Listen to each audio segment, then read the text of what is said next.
In the beginning, God created the heavens and the earth. The earth was formless and empty. But then nothing was transformed into something. A road laid out before us. It was beautiful, and he called it good.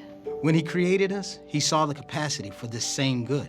Out of his immense love, he gave us the power to choose. And as we took our first steps into humanity, we did not always choose wisely. Greed, jealousy, insecurity, exclusivity, even hatred slithered its way into our hearts and minds.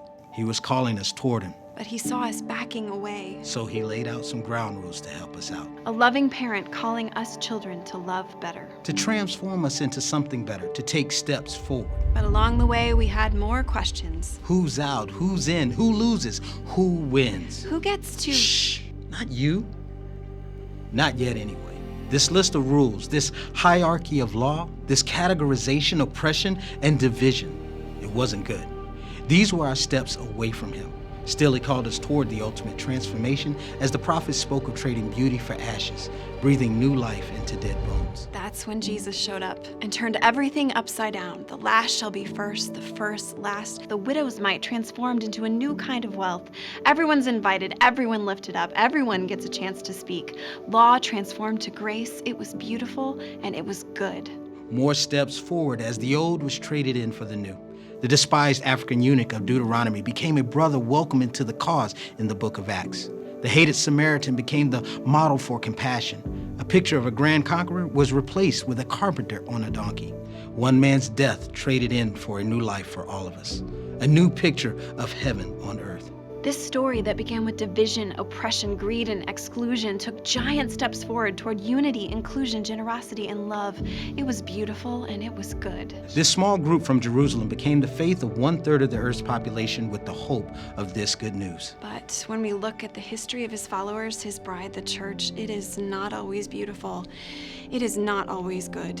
It is a dizzying, frustrating journey of steps forward and steps back. There were so many times his message of transformation was twisted, distorted into something the opposite of good. Men bearing the image of his cross, claiming their personal right to steal, kill, and destroy in his name. His decision to appear to a woman in a garden was lost in a sea of patriarchy and misogyny and power plays. His early church wrote about how God does not show favoritism.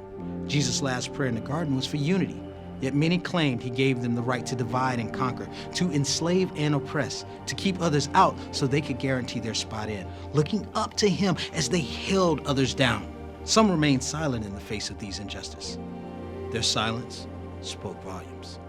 It was ugly and it was evil. But there were some who kept marching forward, who sought to be instruments of peace, who used their freedom to free others. Where there was hatred, they brought love. Where there were unjust laws, they spoke up to transform them. Where there was despair, they brought hope. They reissued his invitation for all. They kept retelling his story with their lives, painting new pictures of heaven on earth in the here and now. It was beautiful and it was good. And now, here we are in an unprecedented time in our history, at a crossroads. A church full of transformed hearts that want to keep taking steps forward toward him. A church that hears our calling to unite the divided, work for justice, and transform our world. Out of his immense love, he still gives us the power to choose. A loving parent calling us kids to know better, to love better, to be better, together. It can still transform. It can still be beautiful. It can be good. But only if we learn our lessons, looking back as we look ahead. Learning from our mistakes, untwisting the story, clearing up the distortion so we can all see him clearly again. An incredible opportunity for a 2020 vision of what the next chapter in our history might look like. So, what will these followers of Jesus do next? Which road will we take? Pride, greed, exclusivity, and hatred? Or humility, generosity, unity, and love? What does the present and the future of the church look like? We are the answer. And the world is watching.